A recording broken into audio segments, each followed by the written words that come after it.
Maybe you've had the unpleasant experience of erectile dysfunction. On the moment it counted most, you were let down. Well, for most men, this can be overwhelming, frustrating, or even shameful. And it's a problem we all want to get rid of as soon as possible. And you might wonder now, isn't this a problem that normally only affects older men?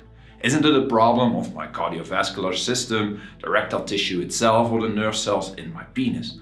And in most cases, it is. However, psychological factors and psychological issues can also play a tremendous role in the development of erectile dysfunction, and that is the focus of today's video. For those of you who are meeting for the first time, my name is Raoul. I'm a medical doctor from the Netherlands. It's my mission to medically educate you. So pay attention and let's get learning. First of all, erectile dysfunction is a common problem, and your risk increases with age.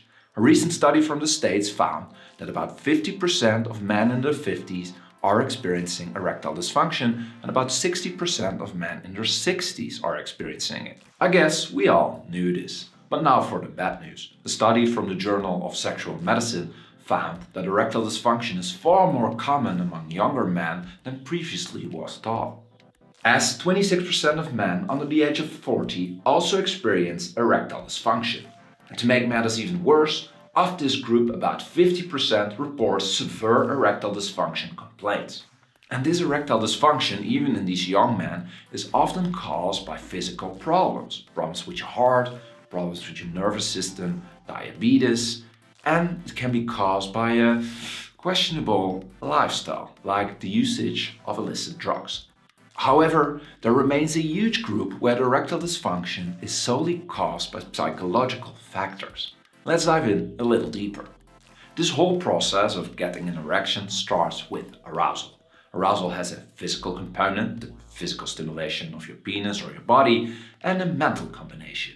And it's this combination of the both that creates the erection. And certain mental health problems can have a huge impact on the physical formation of an erection. You see, certain mental health problems may affect your body's physical response. For example, if you're stressed, your body will increase its production of the hormone adrenaline. And this increased concentration of adrenaline makes it difficult for the blood vessels inside of your penis to relax. This relaxation is normally needed to allow blood to flow into your penis, making it expand, creating an erection.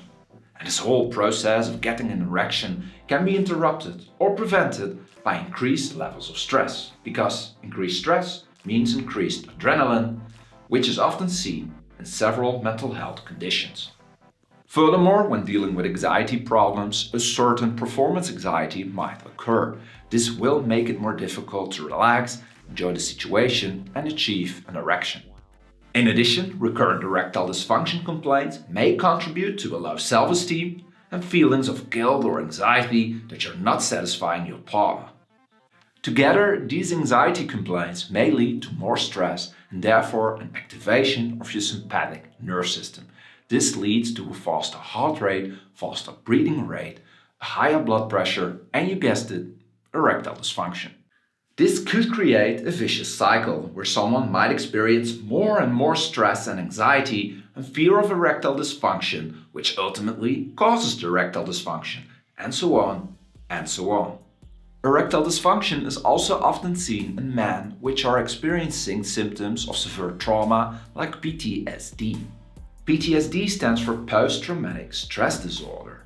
And this is especially challenging because men who have experienced abuse may feel a stigma or a shame for disclosing this to their healthcare professional, which can make treatment more difficult. Here, it is also important to discuss the effects of a depression, which can be a common cause for erectile dysfunction. When dealing with a depression, someone has imbalances in their neurotransmitters in their brain, for example, dopamine and serotonin. These can cause typical symptoms like sadness, mood swings, a death wish, and in extreme cases, total apathy. When this occurs, someone is unable and unwilling to become sufficiently aroused, causing erectile dysfunction. Now, I hope you're finding this video helpful, and if you do, then I want to ask you to please click the like and subscribe button. This will help out the channel tremendously, it's free, and you can always change your mind.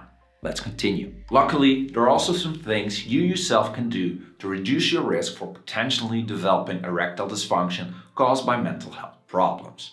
Here, lifestyle is the name of the game, because the healthier you are, physically and mentally, the more prepared you are to have great arousal, sexual intercourse, and to prevent erectile dysfunction. So make sure to consume a balanced diet with sufficient amounts of nutrients, vitamins, and fibers. Reduce your weight if necessary. Don't smoke, don't consume too much alcohol, avoid illicit drugs, exercise regularly, and maintain a proper sleeping schedule. If possible, make sure to reduce stress.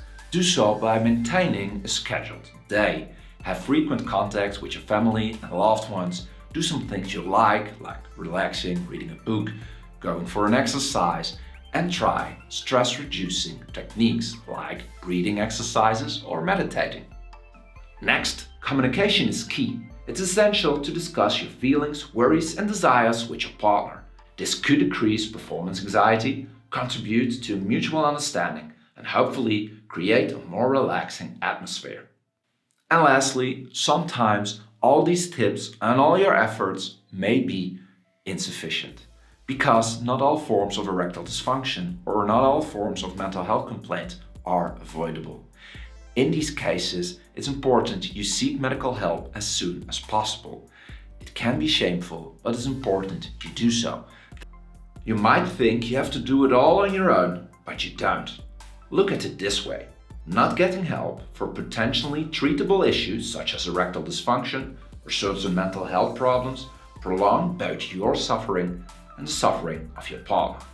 And when visiting your doctor, it is important you tell them about all your symptoms and all your underlying problems, cardiovascular problems, physical problems, as well as your erectile dysfunction problems and mental health problems, so your doctor has the whole picture and can come up with a suitable treatment plan. In a nutshell, treatment can either exist out of therapy or counseling for an underlying medical health problem. Examples are psychotherapy, sex therapy, relationship therapy, and meditation.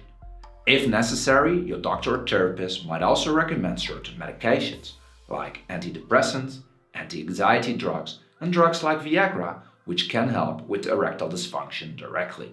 Now, I hope this video cleared the link between erectile dysfunction and mental health problems. If you do have any questions, let me know in the comment section and I will do my best to answer each and every one of your questions.